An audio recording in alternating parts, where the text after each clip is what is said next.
Welcome PTN cinema. மக்கள் நாயகன் ராமராஜன் நடிப்பில் வெளிவந்த திரைப்படம் தான் சாமானியன். மே 24 திரையிடப்பட்டது. இந்த திரைப்படம் மிக பிரமாதமாக 160 நாள் திரையரங்கில் ஓடி மிகப்பெரிய ஒரு வெற்றி கொடுத்தது. டைரக்டர் ராக்கி இயக்கத்தில் மற்றும் இளையராஜா இசையில் ஒரு கரகாட்டக்காரன் போலவா சாமானிய திரைப்படம். இந்த திரைப்படம் மிக பிரமாதமான ஒரு வெற்றி கொடுத்தது. ராமநாதபுரம் மாவட்டத்தில் சேர்ந்த சாயல்குடி என்ற கிராமத்தில் வசந்த் திரையரங்கில் இந்த திரைப்படத்தை 29/1/2025 திரும்ப ரிலீஸ் பண்ணியிருக்கிறாங்க. மிகப்பெரிய ஒரு சந்தோஷம். டைரக்டர் ஷேர் பண்ணியிருக்கிறாரு. இந்த திரைப்படம் என்பது ஒரு சாமானிய மக்கள் பார்க்க வேண்டியது. இப்போ தற்கொலை பேங்க்ல லோன் வாங்கிட்டு நிறைய பேர் ஃபேமிலியோட சூசைட் பண்ணியிருக்கிறாங்க. இந்த திரைப்படத்தை பார்த்தீங்கன்னா ஒவ்வொருவருக்கும் ஒரு கருத்து கணிப்புகள் இருக்கும். அதுபோல சாமானியன் திரைப்படம் மக்கள் நாயகன் ராமராஜன் நடிப்பில் கலக்கியிருப்பாரு.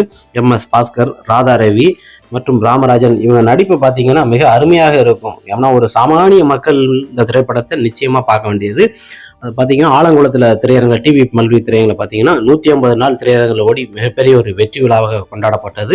இப்போ இருக்க திரைப்படங்கள் என்று 100 நாள் ஓடுவது என்பது மிகப்பெரிய ஒரு அதிசயம். மற்ற இதோட வந்த மோகன் திரைப்படம் கூட சரியா போகல. ஆனால் மக்கள் நாயகன் ராமராஜன் திரைப்படம் 180 நாள் திரையரங்கில் ஓடி மிகப்பெரிய ஒரு வெற்றியை கொடுத்தது. ராமநாதபுரம் மாவட்டத்தில் சாயல்குடி வசந்த திரையரங்கில் திரும்ப ரிலீஸ் பண்ணியிருக்காங்க. ரசிகர்கள் அங்கே போய் பார்த்து மகிழ்ச்சி கொண்டாடுங்கள். சாமானியன் மிகப்பெரிய ஒரு வெற்றி திரைப்படம் தான் ராம